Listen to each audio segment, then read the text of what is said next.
Gordon Murray Automotive has revealed the T.33 supercar. It's meant to be more accessible than the T.50 and will be cheaper, at around $1.85 million. When Gordon Murray Automotive launched the spectacular T.50, the company's famous founder told C/D it was the start of a series rather than a one-off. The T.50's inspiration from Murray's most famous road-going design, the McLaren F1, was obvious, but so was its position at the very top of the market given a $2.5 million price tag.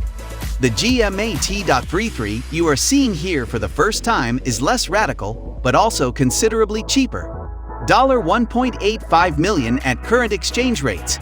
Yet beneath its elegant exterior, it is shaping up to be different from every other supercar. The T.33 loses the T.50's central driving position and ground-effective fan-assisted aerodynamics, but keeps the otherwise unique combination of a high-revving naturally aspirated V12 engine and the option of a manual transmission. The lack of wings or intakes come from Murray's commitment to elegant minimalism. "There is nothing on this car that doesn't have a function," he said when C/D got a preview of the car at GMA new HQ in Surrey, England in early January. "Point at anything on the car and it has a function." We pointed at the GMA logo behind the side glass, only to discover it is actually the hidden handle for the dihedral opening door. While the T.33 is slightly heavier than the T.50, it will still be lighter than any rival.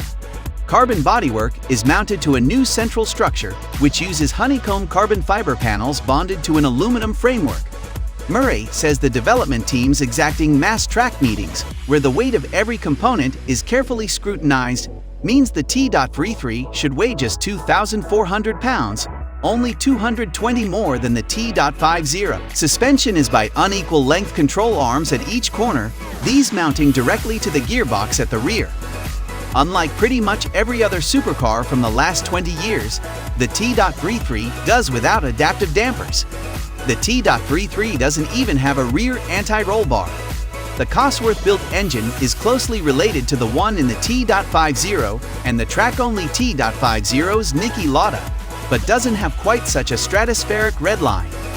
The dry sump 65-degree 4.0-liter V12 uses gear-driven camshafts, making its peak 607 horsepower at 10,500 RPM. The rev limiter is set at 11,100 RPM. The T.50's is 1,000 RPM higher. While peak torque of 332 pound-feet comes at a predictably lofty 9,000 RPM, the company claims that around 250 pound-feet of torque is available at 2,500 RPM to help with drivability. According to Murray, the engine weighs just 392 pounds. Air is fed to the engine through 4 throttle bodies and a ram induction box, with the periscope intake behind the passenger compartment mounted to the engine rather than the body, and therefore able to move separately when the car is revved. That's right, this is a supercar with a shaker hood. Murray confirms that early demand has been almost entirely for the stick shift. "I may well have shot myself in the foot," he says, "because we've pre-sold half the cars already, and so far we've only had 2 people order a paddle shift. I've committed myself to millions of pounds in development spend, and I could end up with 97 manuals and 3 autos." While the T.33 lacks the T.50's 48-volt fan-assisted diffuser, it does still feature plenty of innovative aerodynamic thinking, including a milder implementation of ground effects assistance. This uses suction from the low-pressure area behind the car to improve the efficiency of the underbody diffuser.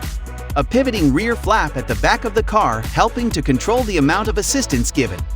The styling model we saw did not have a finished cabin, but images of the interior show that the T.33 will feature the same ergonomic thinking as the T.50.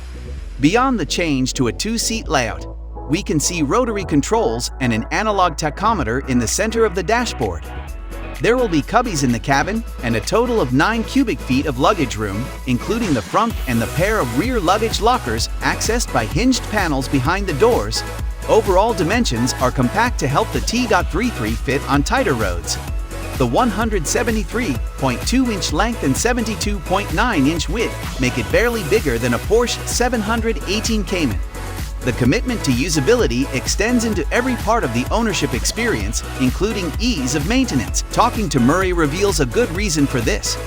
For the T.33 and the T.50, I have not got one performance goal. I honestly don't care. This has got a power-to-weight ratio just a bit shy of a Ferrari LaFerrari, so it isn't going to be slow. But if it does 0 to 60 mph in 2.9 seconds or 3.1 seconds. Thanks for watching, and don't forget to like, share, and subscribe our channel.